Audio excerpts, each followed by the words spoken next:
Olá, pessoal, tudo bem? Gente, que cabelo é esse aqui? Tudo bom, pessoal?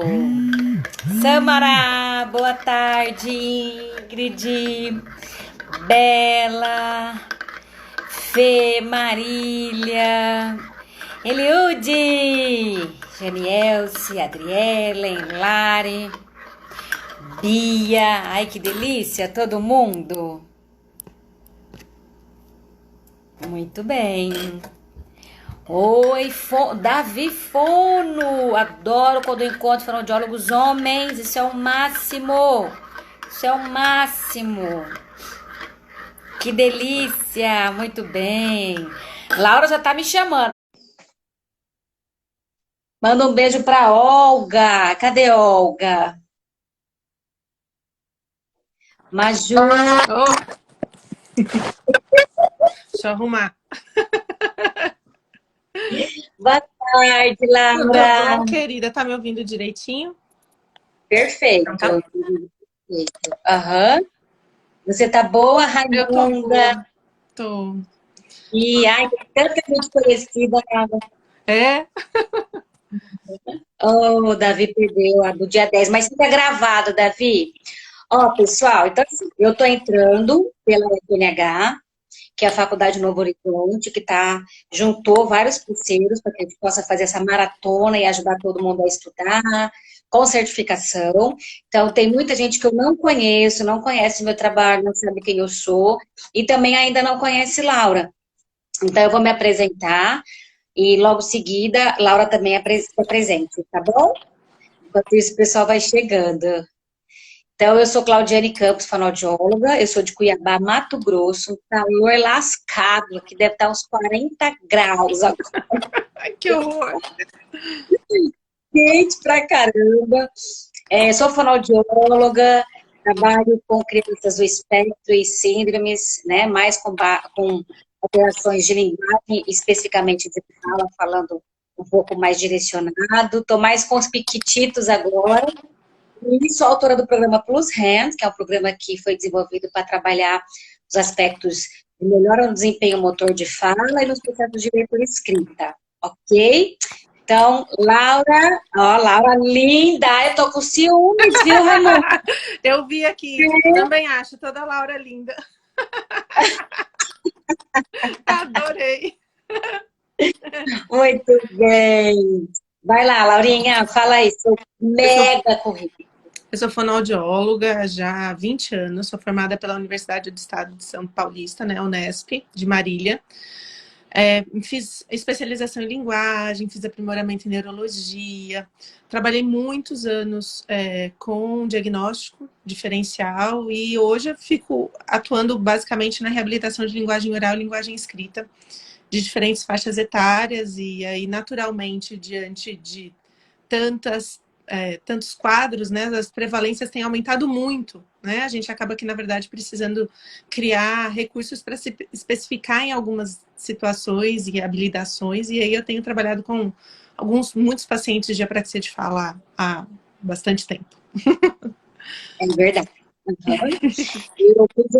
Antes de você entrar, Laura, na chamada anterior, eu falei, gente, vocês precisam participar dessa live, porque você pode fazer qualquer Ah, pergunta relacionada com a audiologia que Laura sabe responder. a É gente absurdo, tenta. é um absurdo que essa mulher tem de conhecimento, gente, vocês não fazem ideia.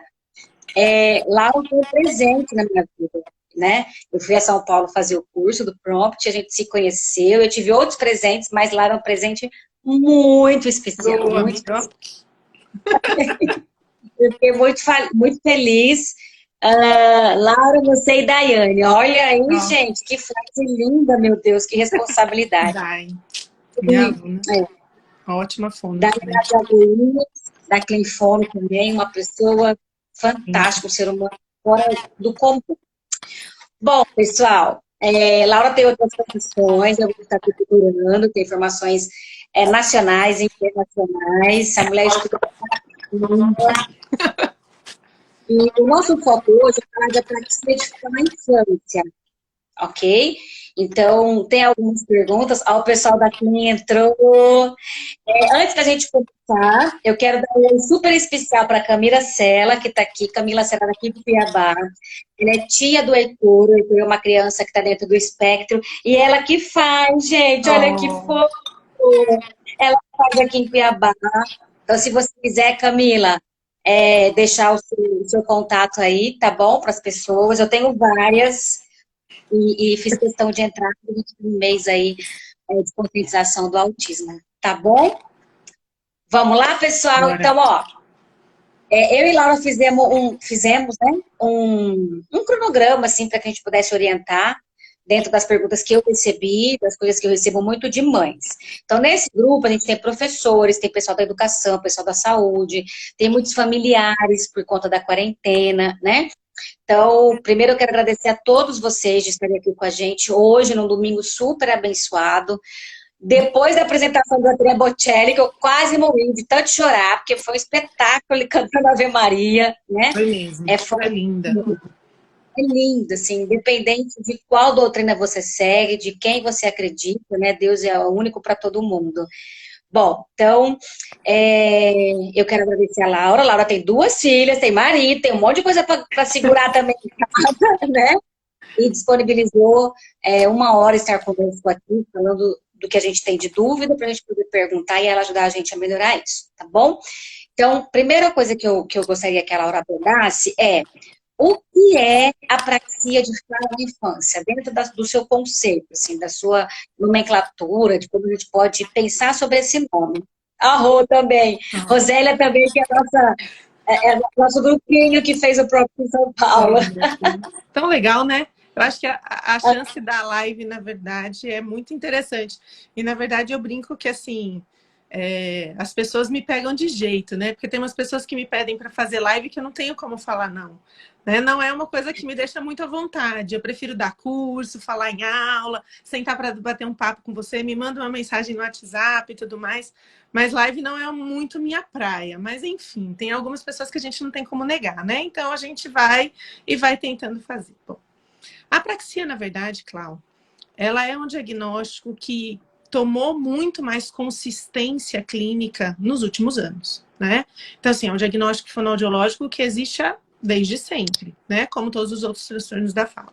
Mas ela tomou uma consistência clínica e passou a ser muito mais estudada nos últimos anos. Então, assim, ele é um distúrbio neurológico, na verdade, de fala, que acomete a infância. Normalmente tem uma causa idiopática, a gente não consegue, na verdade, prever condições que podem causar na maior parte das vezes, né? Os estudos genéticos estão começando a acontecer agora, então está começando a ter essa base etiológica para a apraxia de fala, e que, na verdade, atrapalha a articulação dos sons, né, verbais, por conta de dificuldades no planejamento e sequencialização desses sons. Então, ele normalmente acaba que, assim, ele atrapalha o movimento e ele atrapalha a sequência deste movimento, né? E eu não tenho uma causa neuromuscular, né? Então, assim, os quadros motores de fala, eles normalmente são classificados em quadros que são funcionais e quadros que são orgânicos, tá bom? Então, para as pessoas entenderem um pouquinho. Os quadros funcionais são aqueles quadros onde eu não tenho uma justificativa para eles aparecerem, tá?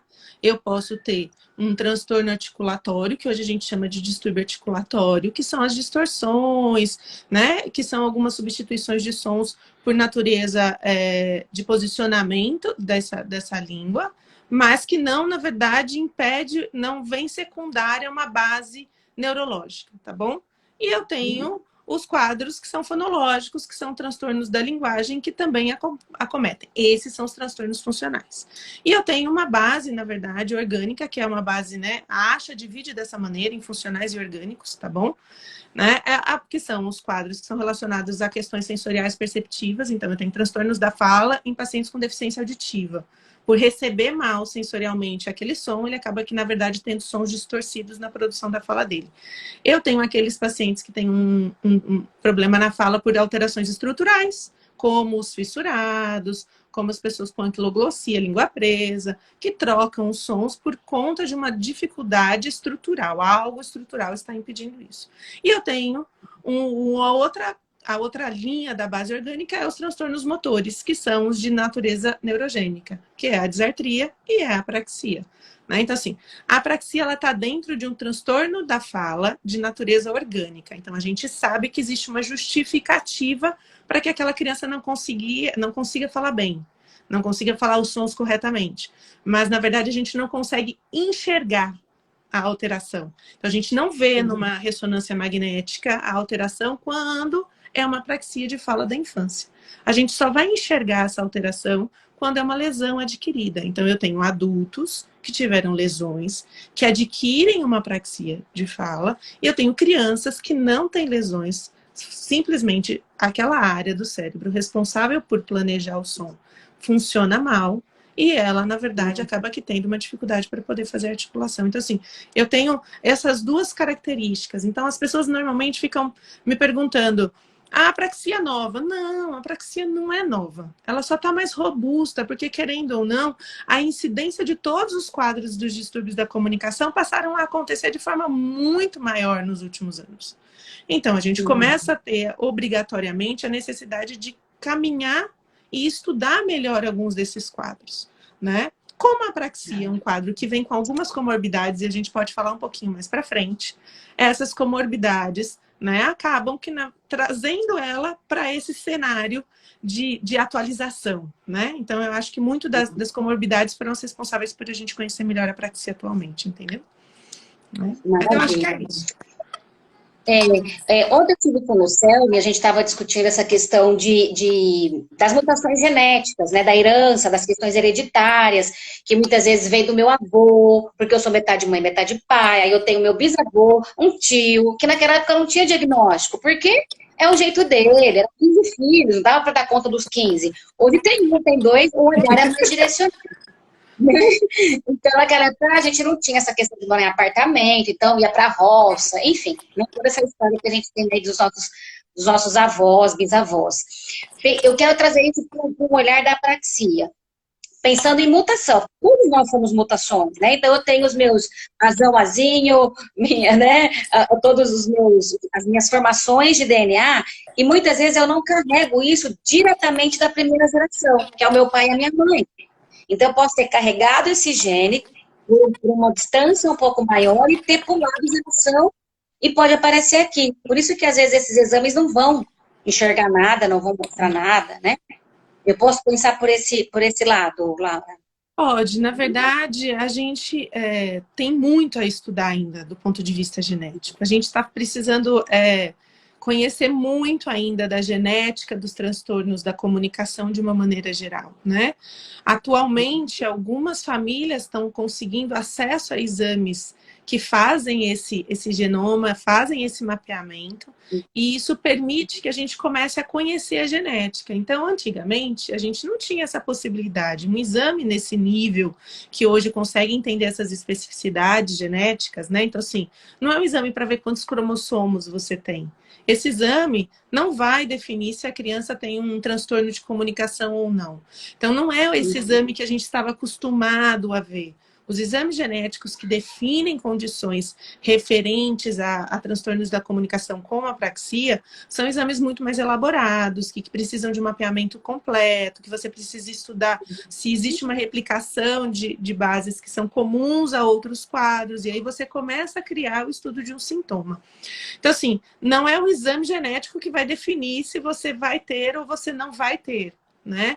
Não é um exame genético que vai definir se você vai conseguir melhorar ou não. O exame genético consegue predizer situações, ele consegue, na verdade, que a gente consiga antecipar situações e trabalhar de forma compreendendo como aquele caso clínico é melhor, mas ele não define para o fonoaudiólogo o diagnóstico, ele não define para o fonoaudiólogo o prognóstico, ele não define para o fonoaudiólogo se aquela criança vai conseguir falar ou não, ou qual é o melhor método que aquela criança vai usar para falar na terapia ou não. Mas ele dá alguns preditores, então ele pode, na verdade, vir com algumas síndromes genéticas raras, ele pode vir Isso. com dificuldades relacionadas a deficiências de base proteica de absorção nutricional, que pode, na verdade, ter uma suplementação. Então, assim, a genética, ela, na verdade, é como se me permitisse entender um pouco mais, no sentido de pensar em ações, mas ela não é definitiva para nenhuma condição clínica, na verdade, no que a gente pode fazer pela apraxia de fala. Exato. É muito legal você falar isso, porque a gente tem uma situação dos pais com muita expectativa. Então, eu vou fazer o exame e vou achar o X da questão. Achei o X, mas pensando na nossa prática, o que isso vai afetar diretamente a nossa terapia motora de fala? Muitas vezes não modifica nada, né? Às vezes acentua a distância do pai, porque ele começa a entender que o filho vai ser daquele jeito, daquela base.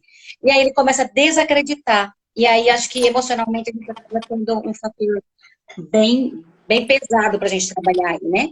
Bom, então, você falou de apraxia, transtornos motores de fala, né? Como é que a gente pode, você falou da disartria, e perguntaram aqui, como é que a gente pode diferenciar a apraxia de fala na infância de um transtorno fonológico? A pergunta que a gente quer descobrir até. Tem uma fala que eu acho bem legal, até uma fala sua, que é o transtorno fonológico, primeiro, que ele não está na base da linguagem, né? Então, eu acho que eu adoro essa colocação sua. Então, vamos lá. Como é que a gente pode começar a procurar entender essa diferenciação, né? Na verdade, o transtorno... É interessante esse comentário das pessoas perguntarem sobre o transtorno fonológico, porque nos últimos 3 anos, eu praticamente deixei de ouvir esse diagnóstico. Na verdade, todas as crianças com transtorno de fala são apráxicas, né? Basicamente, a gente deixou de ouvir isso. A gente só não ouve que é uma apraxia de fala numa criança que tem uma substituição clássica da fonoaudiologia, que é substituir o R pelo L. Nessa criança, a gente dificilmente vai ouvir isso, mas para muitas outras crianças que não são, na verdade, apráxicas, a gente passou a ouvir esse diagnóstico. E o transtorno fonológico foi um diagnóstico que sumiu. Basicamente, quase ninguém, na verdade, falava sobre o transtorno fonológico. Óbvio que a gente precisa entender as bases, a diferença entre eles, porque o tratamento é muito diferente. E olha que interessante, saiu agora, recente, um estudo onde eles pegaram 415 crianças com transtornos de fala. 415 crianças com transtornos de fala e que, inicialmente, a primeira suspeita era de ser um transtorno motor da fala. Tá? Então, 415 crianças com suspeita de um transtorno motor da fala numa triagem fonoaudiológica feita em ambiente escolar. Dessas 415, 82% dessas crianças não tinham transtornos motores da fala. Elas tinham outros transtornos. Ou era um distúrbio articulatório, ou era um transtorno fonológico de base de linguística, ou era um transtorno de linguagem. Então, elas tinham outros transtornos. Dessas crianças, vou até ler, eu até peguei aqui para anotar, peraí que eu vou pegar para ler. Dessas outras crianças, do restante que sobrava, 12% eles tinham um atraso motor da fala, e não uma apraxia.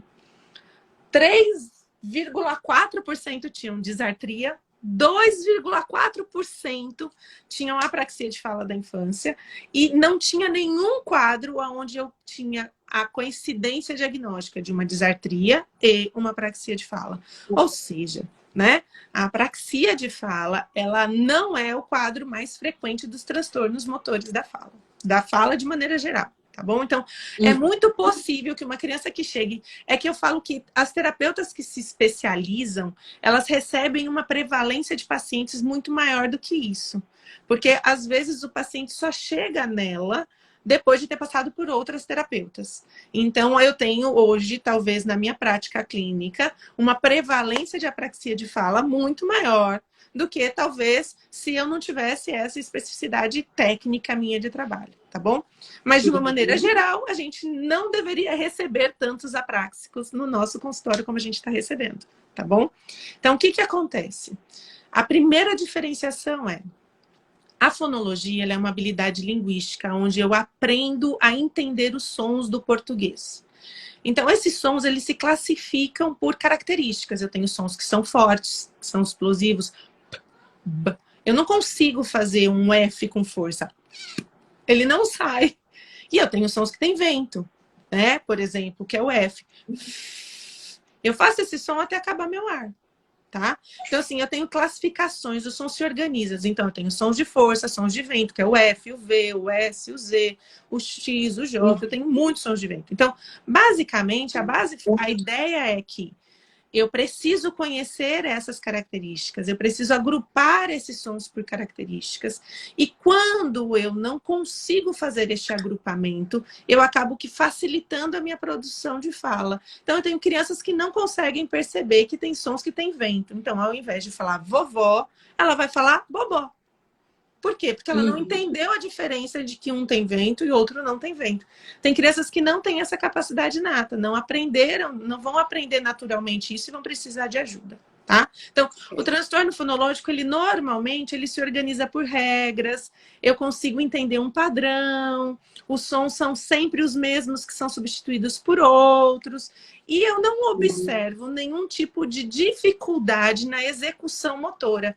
Então, todas as vezes, ela vai falar todas as palavras, ela vai falar palavras monossílabas, dissílabas, trissílabas, polissílabas, frases, e, na verdade, ela não vai ter dificuldade nenhuma, não vai comer som, não vai sumir som, não vai ter dificuldade com prosódia, não vai ter dificuldade com nada. Ela vai falar tudo que uma criança típica falaria, com extensão de frase, formando palavras, do mesmo jeito, só que com as substituições organizadas.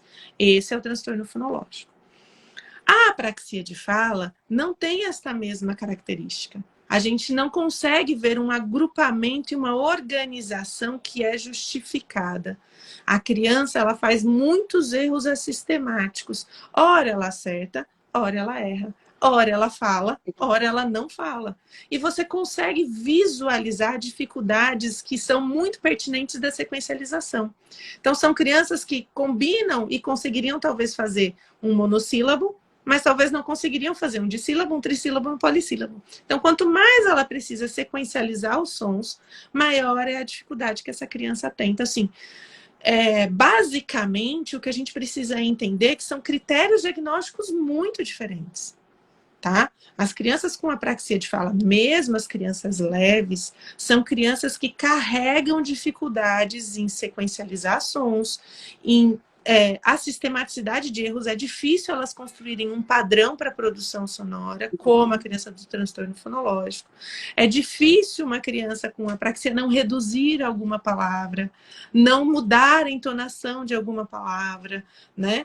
Não criar uma nova palavra. Quantas crianças com apraxia a gente vê criando novas palavras para poder dizer o que elas querem dizer, porque elas não conseguem fazer aquela produção sequencializada. Então, assim, são configurações clínicas muito diferentes, né? Esta daqui, ela é do ponto de vista cognitivo, ela envolve muito mais processos que são de discriminação, de percepção de diferença, de classificação, e essa fica muito presa à condição motora. Eu gosto muito de explicar as fases do planejamento motor. Eu falo demais, né? Mas é porque eu gosto de falar. Pode falar. Então, assim, quando a gente para pensar, na verdade, basicamente assim, o planejamento motor, ele tem 3 etapas. Ele tem a etapa da ideação, onde eu entendo o que eu quero fazer.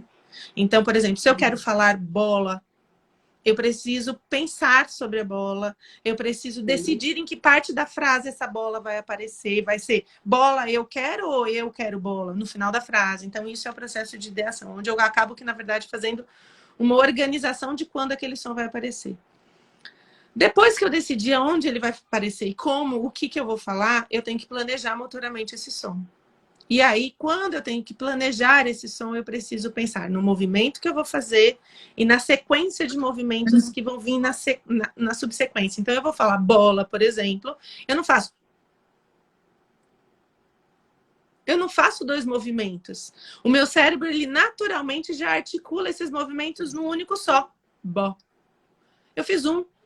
Então, isso é uma coarticulação, isso é um movimento, na verdade, da sequencialização sonora, da sequencialização verbal. Isso é planejamento motor. E aí eu tenho a execução. A execução faz de conta que eu tenho um lábio mole, certo? Então, bola, bola, bola, bola, Não vai sair legal. Apesar de eu ter decidido onde eu ia falar bola, eu quero bola. Eu decidi em que parte ia ficar. Eu sei que eu tenho que fechar a minha boca, eu sei que eu tenho que fazer uma certa arredondamento dos lábios, entendeu? Então eu consigo saber tudo isso, mas o meu tônus na hora de executar não me permite fazer isso. Então esse é um erro da execução. Então, quando eu preciso considerar o diagnóstico diferencial de uma maneira geral, eu preciso pensar que transtornos fonológicos são organizados, eles se organizam. Transtornos motores da fala, eles são divididos em 2 grandes movimentos.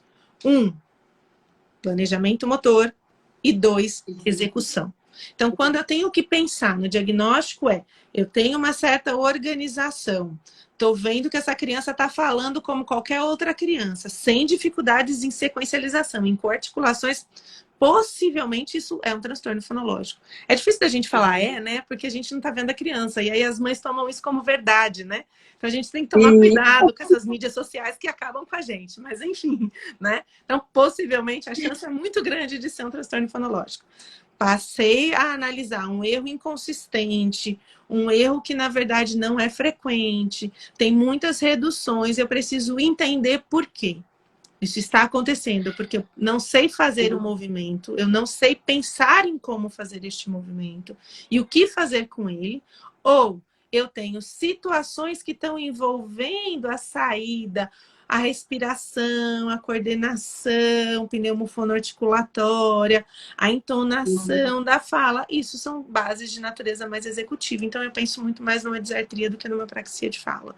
Né? Então, assim, dentro do escopo do diagnóstico diferencial, a gente precisa pensar na organização, na forma como essa sequencialização está acontecendo e, basicamente, se o erro que a criança está cometendo, ele é porque ele não sabe fazer o movimento e sequencializar este movimento, ou é porque ele tem uma velocidade mais lenta, ou é porque a respiração dele acaba que acontecendo na hora errada e ele corta aquela palavra na hora errada. Então, eu tenho 2 movimentos diferentes do transtorno da fala, né, do motor da fala.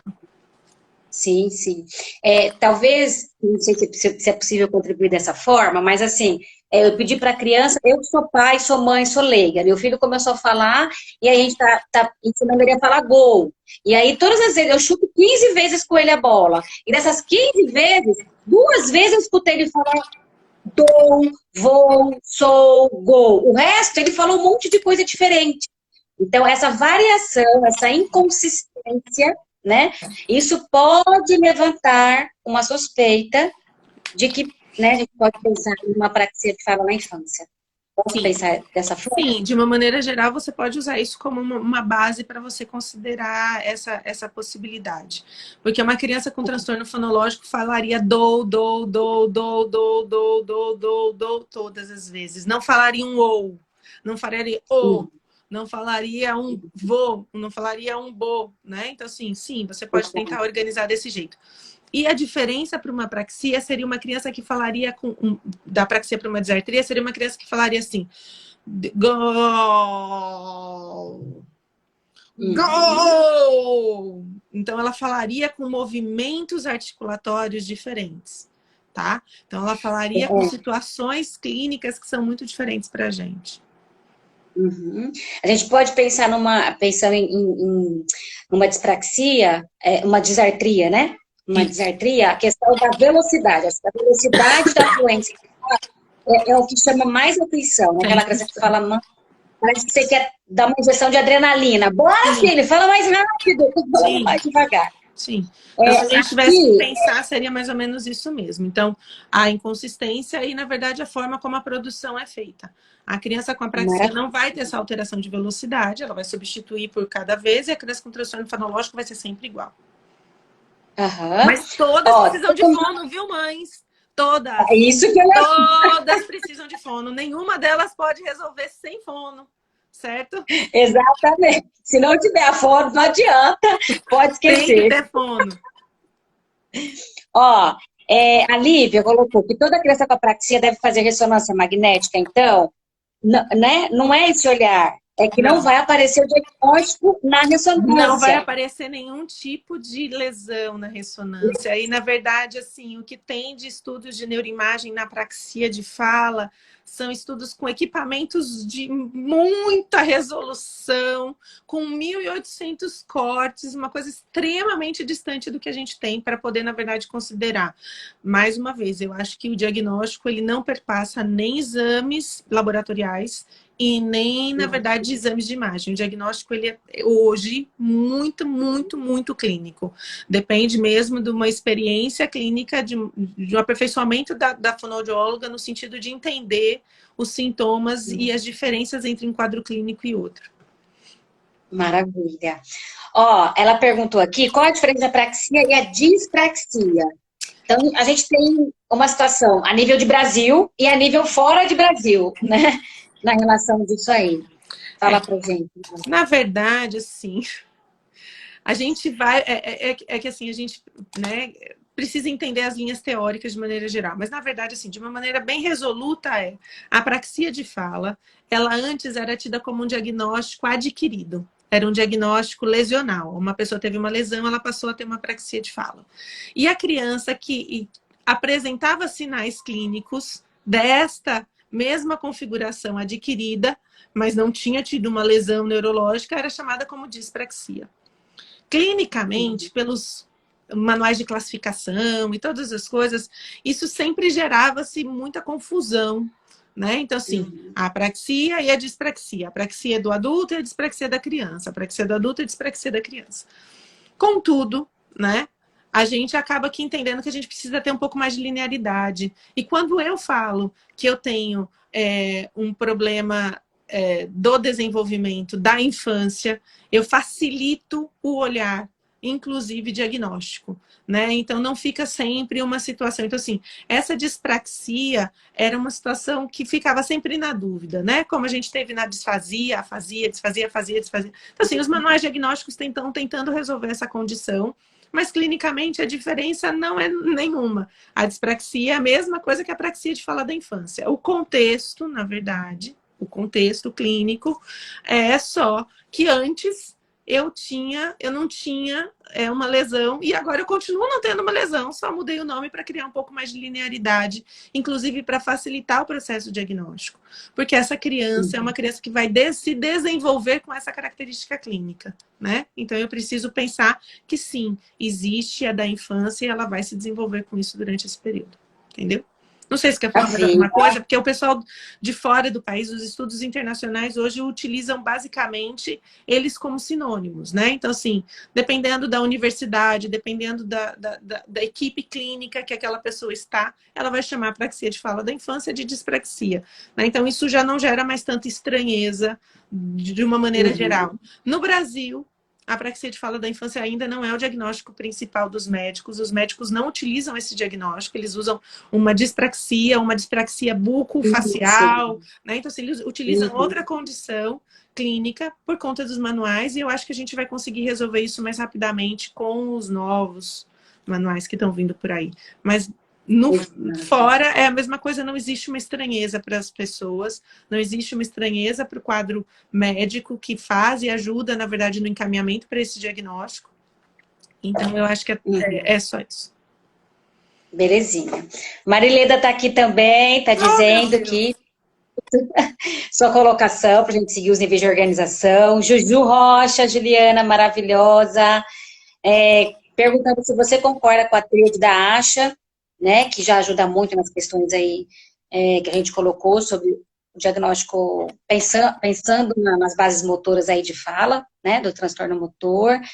Diagnóstico diferencial sempre, gente, precisa passar pela fono, então se você tem dúvida, precisa estudar, se não estudou, tem que ter uma aula com Laura, que Laura é maravilhosa. Ô, Jesus, eu podia trazer você para fazer meu marketing pessoal, porque eu estava ótima. Laura atende em Salvador, gente, tá perguntando. Laura atende em Salvador e ia falar Clinfono as meninas estão colocando aqui, as meninas são ótimas. Convida. Mas ela convida em Salvador, tá? Ó, Renata Vilela, maravilhosa, Renata lá de São José, São José dos Campos, para mim não deixar, não perder. Uma coisa que a gente tem recebido bastante, Laura, eu queria que você falasse, TDL, transtorno de desenvolvimento de linguagem, que cada hora muda o diagnóstico, certo? E apraxia de fala. O que é um, o que é outro, e se a gente pode esperar a concorrência desses dois aí. Vamos lá. Bom, transtorno de desenvolvimento da linguagem, ele envolve as habilidades linguísticas de maneira geral. Então, ele tem que envolver as intenções de comunicação, que é a pragmática, ele pode envolver o vocabulário, que é a semântica, ele pode envolver a formação de frase, que é a sintaxe, ele pode envolver a morfologia, que é a minha habilidade em entender generalizações de palavras e como essas palavras se combinam, e ele pode envolver a fonologia. Então, o transtorno de linguagem, para existir, ele naturalmente precisa ter um desnível nas etapas aquisitivas em relação à faixa etária e tem que envolver algumas dessas, pelo menos duas dessas habilidades ao mesmo tempo, tá? Então, esse é o transtorno de desenvolvimento de linguagem. A apraxia de fala, que a gente já conversou, e sim, eu posso ter crianças que tenham as duas coisas. Então, quando a gente recebe uma criança para uma avaliação que está falando pouco, a gente não pode só pensar que seja uma condição motora da fala. Apesar de no coração dos pais o desejo é que aquela criança fale, a gente precisa entender que às vezes a dificuldade dela vem justamente na compreensão de algumas dessas habilidades linguísticas, que envolve outras condições que não sejam só o movimento para poder falar. E aí eu tenho uma criança com transtorno de linguagem e eu tenho uma criança com apraxia de fala. TDL ou distúrbio específico de linguagem. TDL ou distúrbio específico de linguagem. Então, eu acho que a gente está num movimento de diagnóstico importante, né? Eu acho que a gente precisa começar a compreender situações clínicas que facilitam a gente, tá? O distúrbio específico de linguagem, ele não me permitia caminhar com algumas comorbidades. Então, uma criança que tinha um déficit de atenção, ela não poderia, na verdade, ter um transtorno de linguagem associado. Então, assim, ele me impedia situações diagnósticas. E como assim? Se eu via a linguagem alterada, se eu percebia que ela tinha dificuldade naquela habilidade, se eu notava que ela não evoluía porque ela não sabia combinar bem os conectivos. Então, assim, de uma maneira geral, o TDL, ele assume uma condição clínica diagnóstica que, por muitas razões, me faz optar por este diagnóstico neste momento. Principalmente pela possibilidade de eu ter quadros comorbidades que possam me permitir caminhar terapeuticamente diferente. Porque se eu digo que a criança tem um distúrbio específico de linguagem e digo que ela não pode ter associações clínicas para ter essa condição diagnóstica, eu não vou investigar. Eu não vou pensar nessas associações clínicas diagnósticas. Eu não vou poder considerar essas associações clínicas diagnósticas. Se eu uso um critério diagnóstico de TDL e eu sei que as manifestações são muito parecidas entre o distúrbio específico de linguagem e o transtorno de desenvolvimento de linguagem, clinicamente eles são os mesmos. Mas se eu uso essa terminologia, eu não posso caminhar em novas investigações. Se eu uso essa, eu começo a criar, na verdade, um leque de possibilidades de investigação clínica. E isso me permite pensar principalmente no prognóstico, porque ambas as crianças são crianças que vão caminhar com dificuldade de linguagem ao longo da vida.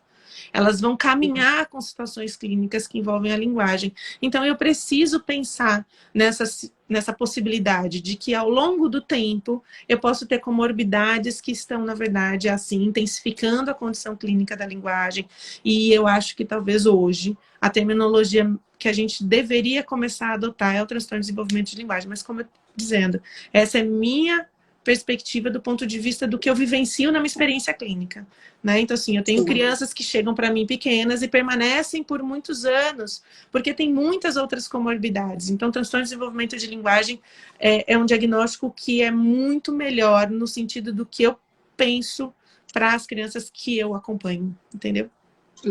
Sim, e é muito legal o que você está dizendo, até porque muitas vezes os pais falam, mas quando começar a falar, tudo se resolve. Quando vier a fala, ele vai falar tudo que ele tá guardadinho na cabeça. E nem sempre é assim, porque a gente não sabe se essa pessoa vai vir, né? A gente vai investir, nós somos neuroreabilitadores, a gente acredita muito nisso.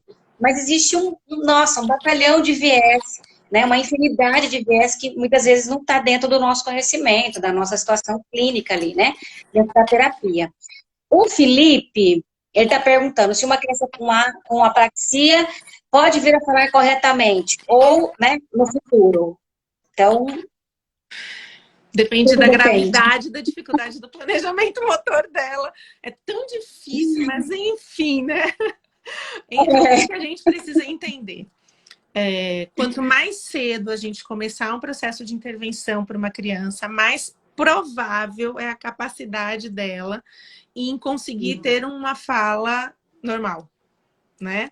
Como todo mundo. Sim. Então, assim, a gente tem que entender que, às vezes, a resistência à busca do tratamento, né? Ao ouvir a opinião de quem não é especialista. Então, assim, o pediatra não é especialista em fala. Não adianta. O vizinho não é especialista em fala. Não tem jeito. A professora não é especialista em fala. Não vai dar certo. Então, assim, não adianta a gente colher opiniões de não especialistas quando a dificuldade é da fala. Se a dificuldade é da fala, eu preciso ir no fonoaudiólogo. E eu não estou querendo vender o peixe, não, porque, na verdade, às vezes a gente não tem horário, então não é isso. Não é para vir até a mim, não, é para ir a um fonoaudiólogo, porque ele não é especialista, ele não entende, outras pessoas, aliás, não são especialistas como fonoaudiólogo, só ele entende da fala dessa forma, então só ele vai poder te dizer, né? Mas basicamente é o seguinte: quanto antes começar, mais fácil essa criança ter uma fala normal. Quanto maior for o número de erros que essa criança apresentar, mais difícil vai ser para ela caminhar para uma fala típica, tá bom? Então, assim, a gravidade e o início do processo de intervenção fazem muita diferença. Inclusive, os quadros muito graves, que começaram muito cedo, eles estão muito melhores do que quadros moderados, que começaram mais tarde. Então, clinicamente, o parâmetro é o início precoce. Quanto mais cedo a gente conseguir começar, mais provável vai ser que essa fala tenha um bom desenvolvimento. Mas sim, a gente tem muitas crianças que conseguem ter um desenvolvimento de fala compatível com a normalidade. Que se ela não contar a história de que fez fono, talvez as pessoas não percebam. O que a gente nota são pequenas sutilezas, principalmente quando vai aprender a segunda língua. Né? Então, saiu um estudo bem recente agora, de que no aprendizado da segunda língua, a dificuldade do planejamento motor reaparece.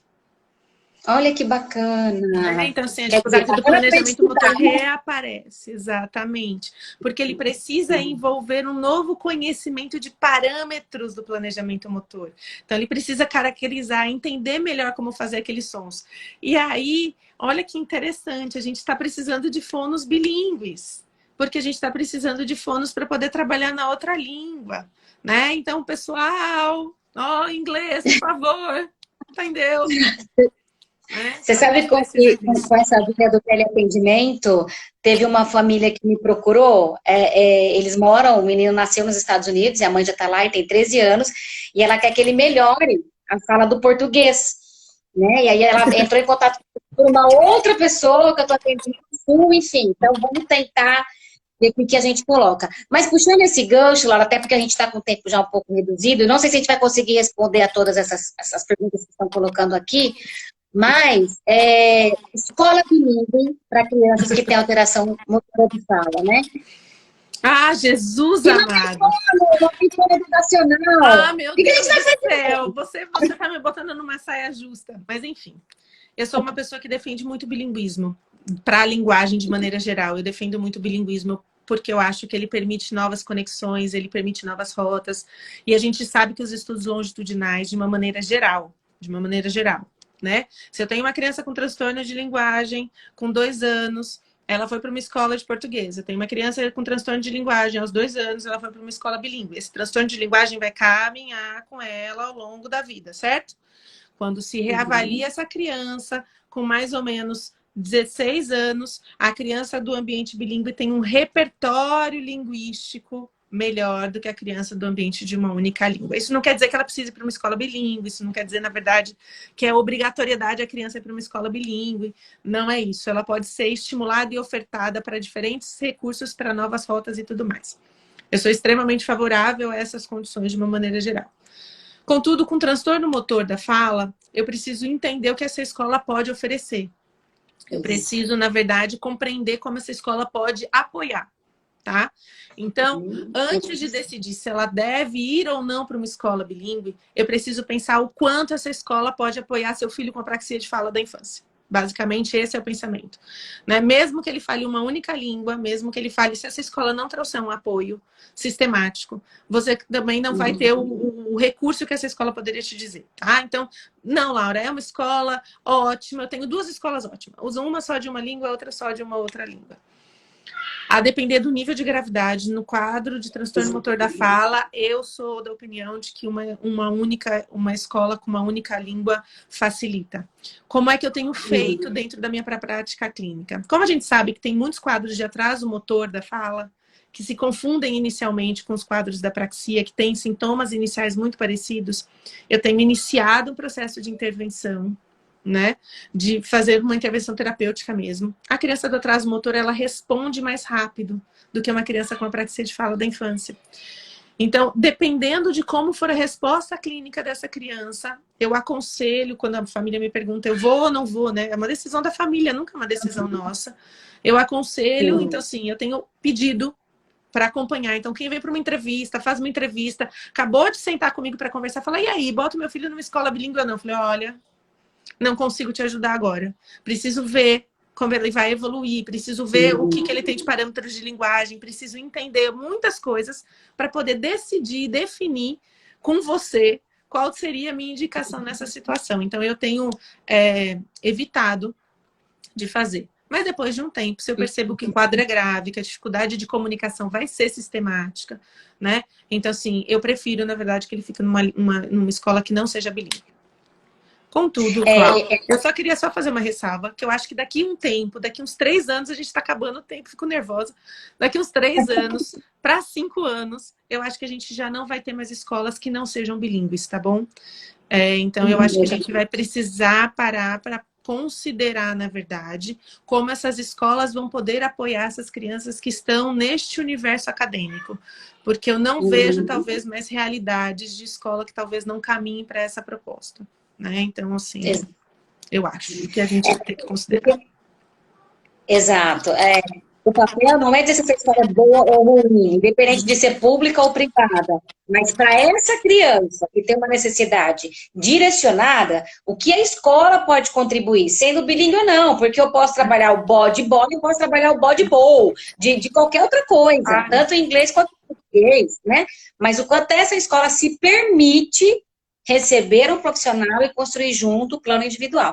Acho que o olhar é por aí, pensando em inclusão e todas as outras coisas, né? Que eu acho que é importante, até porque a escola não está só no papel de trabalhar fala, não é isso. A escola tem né, 1 milhão de outras autonomias e de competências que pode ser, que são necessárias para essa criança, tá? A gente está encerrando o nosso tempo. Cara, passa muito rápido. Passa mesmo.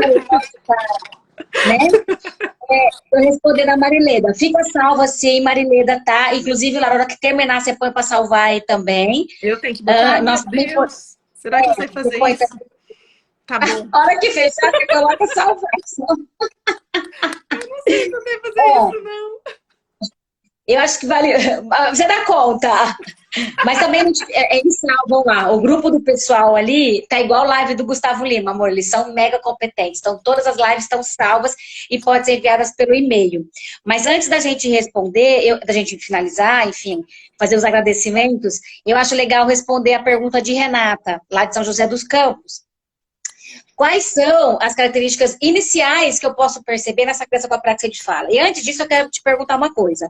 Se é apraxia de fala e essa criança vem para mim, muda, sem nenhuma coisa, nada, ele só Eu posso pensar em apraxia de fala, Laura? Se a criança vem só com isso?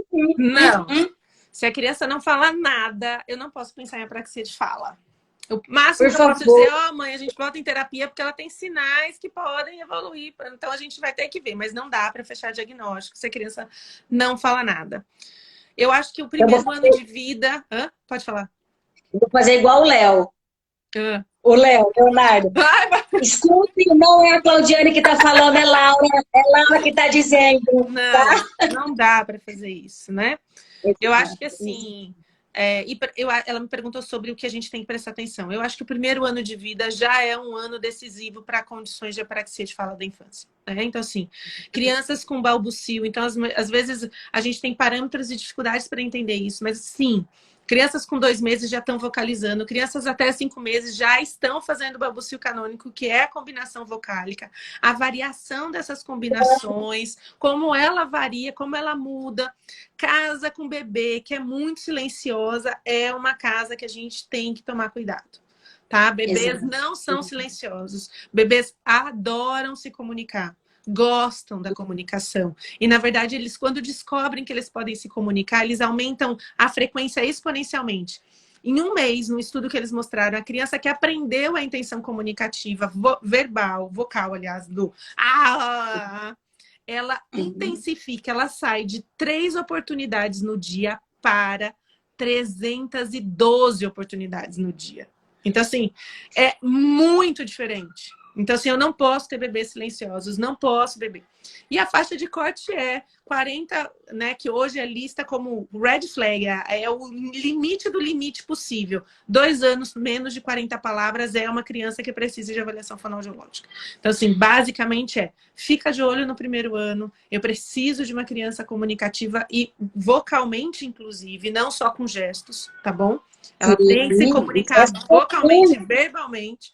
E até os 2 anos, se ela não tiver um número de palavras que atinja um inventário de 40, eu tenho um risco grande e eu preciso tomar cuidado com isso.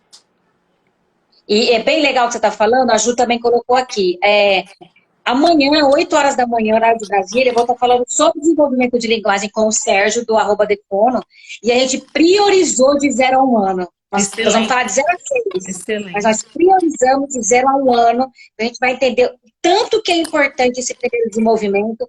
Ontem eu escutei o Léo conversando, Léo, super íntimo, né? O Leonardo da AMA, né? Com o Gustavo Teixeira, do CBI, falando muito sobre poda. Então, o quanto é importante, quanto mais precoce. Eu estou validando o que você acabou de falar, Laura, né? Que é extremamente importante. E quero que esses pediatras que dizem para essas mães, que enlouquecem essas mães, dizendo que espera até 1 ano, espera até 2, espera até 4, porque meu filho fez assim. Não façam isso. Não acompanhe. Leve para um profissional que entenda da comunicação. E esse profissional é o fonoaudiólogo. Né? Eu acho que a gente tem que validar realmente, porque somos nós que temos a capacitação, que temos a competência, ou pelo menos deveríamos ser os profissionais que entendem disso. Então, acreditem, ok? Nesse fonoaudiólogo. Ai, tá acabando, né? Eu acho que faltam... Deixa eu falar um negócio, porque as pessoas começam a mostrar um monte de coisa assim, eu não leio, eu não consigo, porque para poder ler o que tá escrito eu tenho que tirar o óculos, então assim, eu não vi nada. Alguém falou alguma coisa, o povo ficou bravo da última vez, falou, você não falou nada, eu não consigo, para eu poder ver eu tenho que ler, então não consigo. Desculpa. Tá, eu posso depois, pessoal, ver as perguntas que ficaram, e aí eu arranjo um tempinho com Laura e a gente pode, de repente, direcionar as respostas, ou mandar no e-mail também, você fazendo uma resposta ampla, enfim, a gente dá um jeito desde que exista essa disponibilidade, né? Troquem de pediatra. Né? Se não tiver, gente, né? Eu acho que é uma possibilidade, porque as pessoas não trocam de fonoaudiólogo, então também podem trocar de pediatra, tá bom? Estão pedindo seu Insta, Laura. LGIOTTO com 2 T's. LGIOTTO. Isso. Ou da Convida também. Clínica Convida Oficial. Nossa, todo mundo quer ser, todo mundo. Dai da Clifono. Beijo da... Todo mundo quer ser. Todo mundo quer. Beijo, viu? Eu sei, convida. Tá todo mundo escrevendo. Beijo. Laura, eu quero encerrar falando uma coisa muito bacana. Espero que todos que estejam ouvindo considerem muito isso. Eu fiquei enlouquecida e morrendo de inveja quando eu vi o post das clínicas de Salvador se unindo, levantando atendimento presencial. Todas as clínicas de Salvador, gente, estou falando de uma capital, se uniram e decidiram juntas fecharem as portas e atender os profissionais online. O que é isso? Isso é um respeito comigo, com a família, com a criança. Olha, tô arrepiada. Eu fiquei doida quando eu vi isso, Laura. Parabéns. Obrigada. Viu? Foi um movimento, na verdade, muito legal. E eu acho que, na verdade, é um movimento que se sustenta. Eu acho que, na verdade, quanto mais unido a gente tiver, melhor a gente assiste, melhor a gente consegue, na verdade, pensar em políticas públicas. Não é porque nós somos clínicas privadas que a gente, na verdade, não tem força para poder tentar construir dessa maneira. Então, assim, eu acho que foi um movimento que se iniciou, a gente pretende que ele persista. E eu acho que isso é muito bom para todo mundo, né? Para todo mundo mesmo. Vamos lá. Nossa, olha, eu até postei, eu repostei, você não tá entendendo, porque as pessoas aqui na minha capital, eu não sei, sabe? Tudo bem que existe uma dificuldade financeira, mas você não vai perder o seu paciente. Respeite esse momento, né? Não é divulgar que tem que ficar em casa. E as A pessoas, na sua verdade, fala foi. estão pedindo para voltar e tal e tudo mais. As pessoas têm que entender que a terapia ele é um contínuo. Então, imagine só que a gente decida voltar rápido, aí aumenta a possibilidade de contágio. Eu volto, atendo uma semana, na semana seguinte o terapeuta está doente, ele fica 15 dias afastado. Aí ele volta, na semana seguinte o pai do paciente está doente. E aí esse terapeuta não pode, fica mais 15 dias afastados. Então, assim, a gente precisa entender que terapeuticamente também se constrói o contínuo. Então, se eu tenho uma alternativa que pode me permitir um contínuo ao longo desse tempo, que a gente está nesta condição, ele é muito mais benéfico do que eu tentar ficar forçando a barra para fazer encontros presenciais que podem acontecer de maneira muito sistemática. Então, assim, não é porque é presencial que ele tem mais qualidade, muito pelo contrário, né? O atendimento ele tem que existir na mesma qualidade, com os mesmos objetivos. Ele só vai mudar a estratégia. Uma coisa está na frente da criança, outra coisa está na frente da tela. E eu tenho me surpreendido, viu? Crianças que a gente não imaginou que poderiam responder a uma condição de tela estão respondendo super bem.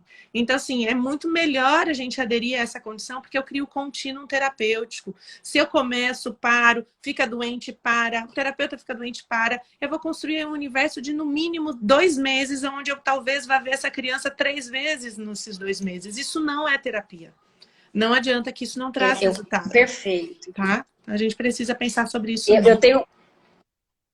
Nossa, eu fiquei encantada. Assim, eu falei, meu Deus, eu queria ter esse movimento aqui na minha capital, mas infelizmente a gente ainda não é evoluída, digamos assim, a esse ponto, né? Mas eu queria também comentar, eu tenho um paciente, um menino, 11 anos, que ele tem 2 irmãs e as duas estão super com raiva, porque só ele recebe ligação, só ele tem chamada. E essa semana eu vou fazer com os 3. Olha que legal. Então a gente está se reinventando, porque na clínica eu já fazia também. Quando vem irmão, vem alguém, a gente também traz. Não é? Isso é muito legal. Ó, todo mundo adorando, adorando, respeitando isso, dando valor. Pessoal, acho que agora eu tenho 3 minutos. Eu acho que é isso, né? Mais ou menos. Tá bom? Ó, agradeço de coração, Laura. Amanhã tem de manhã 8 horas comigo e depois tem 3 horas também sobre processamento auditivo e linguagem. Então, a gente está dando uma sequência aí no nosso raciocínio clínico, né? Pensando em tudo que a gente está falando.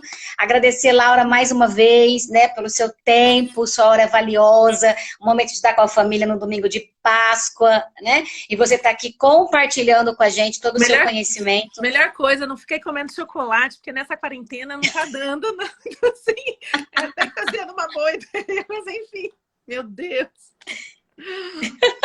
Maravilha. A todas as fonos que a gente conhece, tá todo mundo mandando um super beijo, todo mundo elogiando bastante. Ju, maravilhosa.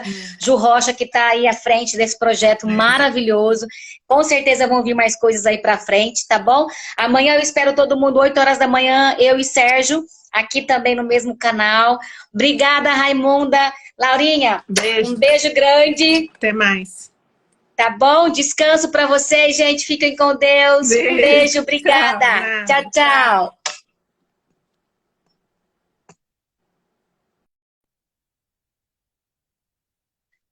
Pessoal, tô aqui para finalizar. Vivi, maravilhosa. Que bom que vocês gostaram, gente. Obrigada, obrigada, Renata.